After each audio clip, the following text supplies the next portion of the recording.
All right, today we're going to unpack one of the most beloved stories of our time, Paulo Coelho's The Alchemist. It's all about a young shepherd who has a dream about finding treasure, but what he actually finds is a destiny he never, ever could have imagined.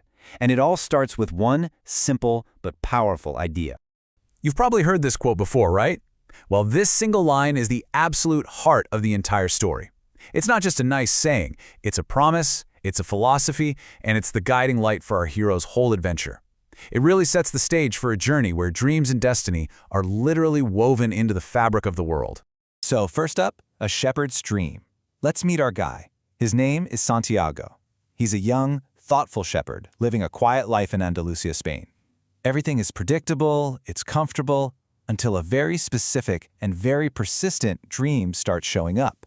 Now, this isn't just a random dream he has once. It keeps coming back, night after night, and it's always the same. He's under a sycamore tree in an old ruined church, and a child appears, telling him that there's a hidden treasure waiting for him, all the way at the pyramids in Egypt. So you can imagine, this dream starts to plant a little seed in his mind. A question: is there more to my life than just taking care of sheep? This vision really starts to get to him, so Santiago goes looking for answers.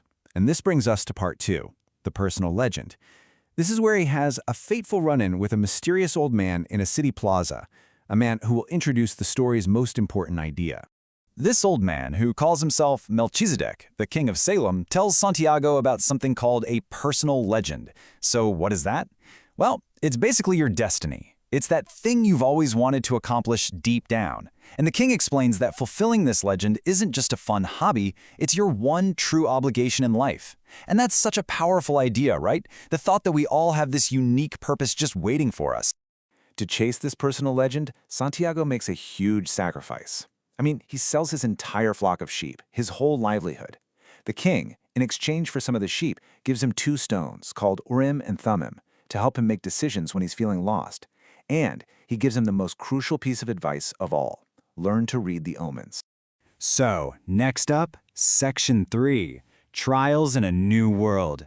With some money in his pocket and a whole lot of hope, Santiago sails to Tangier in Africa. He's finally on his adventure.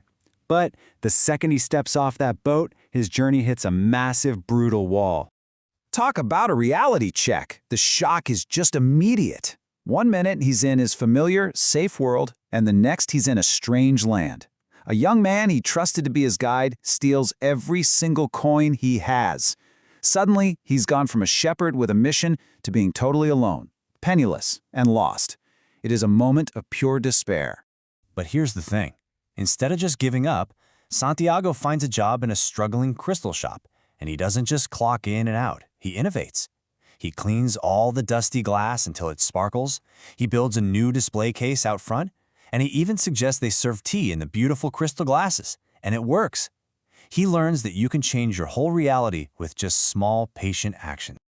Okay, so moving on to Section 4, Lessons from the Desert. A whole year goes by, and Santiago saves up enough money to go home and buy twice as many sheep as he had before. He could go back to his old life, easy, but he realizes that dream is still calling to him. So he makes his choice and joins a caravan heading right into the Sahara Desert. The desert journey leads him to this massive oasis, a place called Al-Fayoum. And it's here that his path takes 2 major turns. He meets an Englishman who's obsessed with finding the legendary Alchemist. And he meets Fatma at a well, and he experiences a whole different kind of magic. Love at first sight. So now Santiago's got a problem. He's found the love of his life. Does he abandon his quest to stay with her? But Fatima teaches him this incredible lesson. She tells him that true love would never hold him back from his personal legend. It should actually empower him to go after it. Her support is exactly what he needs to keep going. And then he gets to put his skills to the test. Remember the king's advice to read the omens? Well, one day, Santiago's watching 2 hawks in the sky, and he has this sudden, violent vision of an army attacking the oasis. He trusts it. He warns the tribal leaders, and he was right. The attack happens exactly as he saw it, and because he warned them, they're able to save countless lives. This act gets him noticed by the alchemist himself, who becomes his final teacher. But things get really intense when they're captured by a warring tribe. The alchemist makes this outrageous claim that Santiago can turn himself into the wind, and he's given 3 days to do it, or they'll both be killed. This isn't really a test of magic. It's a test of whether he's truly learned to listen to the soul of the world. After surviving that ordeal, Santiago finally reaches his destination. He's at the pyramids. This is it, the place from his dream. But, of course, there's one last brutal challenge waiting for him right at the finish line. He starts digging in the sand right where an omen told him to, and he's suddenly attacked by a group of thieves. They beat him, they take the little bit of gold the alchemist gave him, and just like that, at the very foot of his goal, it looks like he's failed. It seems like it was all for nothing. But in his desperation, Santiago tells the thieves about his dream, and the leader of the thieves just laughs in his face. He mocks him, saying, "You're a fool for following a dream." And then he says something that changes everything. He says he also had a recurring dream about a treasure buried back in Spain, under a sycamore tree in a ruined church. In that one single moment, Santiago understands everything. The treasure was never at the pyramids. The pyramids were just the destination he needed to reach to find out where the treasure really was. And now, all he has to do is go home. I mean, the irony is just beautiful, isn't it? He had to travel thousands of miles, face death, fall in love, and learn the language of the world, all to discover that the treasure he was looking for was sitting in the exact spot where his journey began.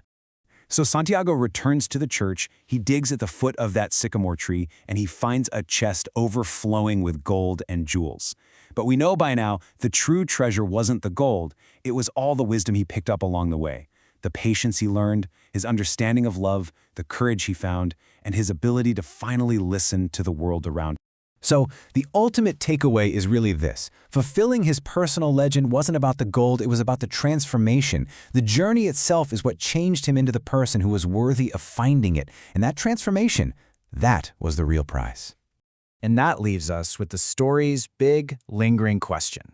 It kind of turns the spotlight back on all of us, inviting us to listen to our own omens, to act on our own dreams, and to figure out that one thing we've always wanted to accomplish. So the question is, what's your personal legend?